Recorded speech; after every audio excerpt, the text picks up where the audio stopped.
Hi everyone, thank you for joining us today on this video where we're going to be discussing the unfortunate murder of a young baby. Imagine praying and wishing that the best thing that could happen to your family was to be blessed with a son. And when this ultimately happens, rather than being pampered, he would be exposed to some of the most horrific experiences that would ultimately cost him his life. That is the case of the child we're speaking of today in the form of Baby P, as he was widely known. Warning, this video does contain evidence of child cruelty, child abuse, neglect, and ultimately murder. Please be mindful before you listen to the rest of this content. Baby P's birth name is Peter Connelly. He was born on the 1st of March 2006 to birth parents Tracy Connelly and father, whom we're going to be referring to as Mr. A, because I can't seem to find any details of his actual names. But I suppose what would have happened in this case is that because he was in part of the incident itself, his identity would have been kept confidential.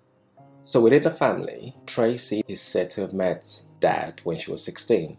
At the time, Dad was 33. I suppose people would have questions as to why a 16-year-old would be going out with a 33-year-old. And whilst that is questionable, I'd like for the focus to be on Peter, who is kind of the center of all of this, because focusing on all of that kind of takes the whole shine away from what actually happened to Peter. So if you want to think about that, and I'll kind of leave that to you guys, but I just thought I kind of highlight that at this time. It is reported that Tracy and Mr. A would go on to get married in September 2003, but prior to them getting married, they'd had 3 children. They're said to have been overly excited to have had Peter being the son that kind of completes that family. But this excitement and joy would be short-lived, because when Peter was 3.5 months old, he would experience the first significant change of his life, as father would decide to move out the family home, claiming that Tracy had been unfaithful. But what he did do was that he would continue to have contact with the children. One of the individuals that she was accused of being unfaithful with, which is Stephen Barker, someone that would ultimately become a key part of the abuse and suffering that Peter would go through, would move into the family home in November of 2006. Whilst this is now known, at the time, nobody was aware of this. Stephen living in the property was kept a secret by Tracy. A neighbor said that they'd noticed Stephen was staying at the property, and to them it was not a secret. So while Stephen provided all the care, like bathing and feeding and everything, what Tracy would do is she would sit on the sofa complaining of fatigue, smoking, or just be on a phone. Prior to October 2006, Peter is said to have had a positive history of attending appointments with no reported issues regarding his development or any other areas raised by the professionals involved at the time. If anything, it was Tracy that concerns were being raised with regards to her own mental health. Following father's separation from her, she would struggle with depression, which she would be accessing support. However, in October of 2006, medical professionals would first attend to concerns of bruising on Peter's body. At that time, Tracy would say that these injuries had been sustained following Peter falling down the stairs, and the advice was that she needed to get stair gates to prevent this from happening again. It would be approximately 2 months later that Peter would come into the attention of medical staff again, because in December, Tracy would call for medical advice from the GP, who would invite them in, and following examination, they noticed the bruises to his face and his chest. Peter needed to be taken into hospital for further investigation, which then shown that he didn't only have these bruises, but there were other extensive bruises, especially to his bottom, which they thought may have been caused by him being hit repeatedly. These concerns were so worrying that Tracy was arrested and Peter was then placed with a family friend whilst the investigation was going on. There was a child protection meeting because professionals are so worried about the well-being of Peter. Peter was put on a child protection plan under the category of physical abuse because of the injuries that he'd sustained, and neglect as a result of, if these injuries are being caused by somebody else, Tracy doesn't seem to be protecting Peter enough to prevent this from happening. And the idea also is that Peter being on the child protection plan means that he is seen quite frequently by social workers. So around 10 working days at least he will be seen. It would be on the 26th of January 2007 that Peter would be returned to Tracy's care. The family would go on to move to a new home on the 19th of February 2007. In the next few months following this move, Peter would be admitted into hospital on 2 separate occasions for scratches, bruising, swelling to the side of his head, stiffness to his neck, rash on the back of his arms, obvious head lice. On one of these occasions in April, he would go on to spend 48 hours in hospital and would again be discharged following advice back into the care of Tracy. But the issue was that the police would not be notified at this time of the concerns. The significance of the police not being notified is that they could then not put together what had happened before and if there was a need for them to want to take any further action. But it would be a few months later in May that Tracy would again be arrested. It is unclear what happened to Peter at this time while Tracy was arrested. One would want to assume that he then went into the care of a family member again or care of a childminder. The details surrounding this are not entirely clear in terms of that arrest. But what is clear is that in June of 2007, a child protection medical was completed on Peter following a visit from a social worker who had observed bruises under Peter's chin. The advice was that Peter needed to be taken into hospital.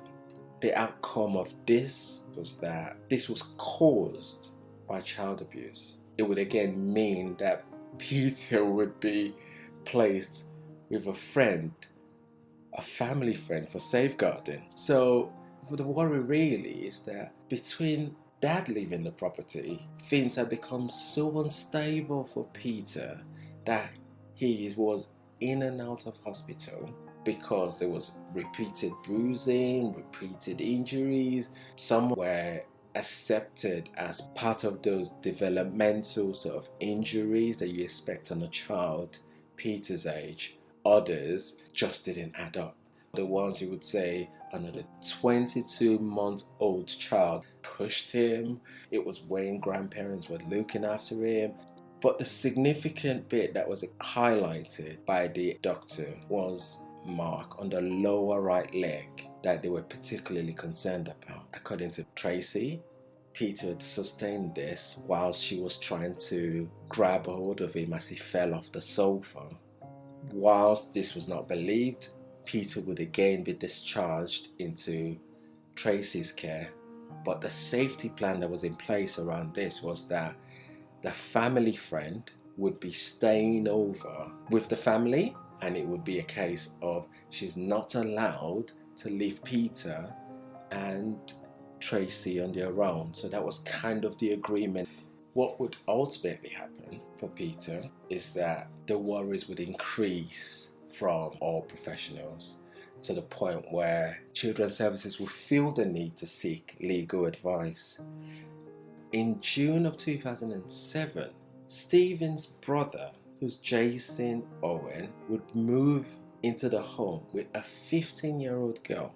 In July, Peter would again sustain further injuries to his face and hand, which was missed by a social worker. But what happened on this occasion was that the family appeared to have been very crafty.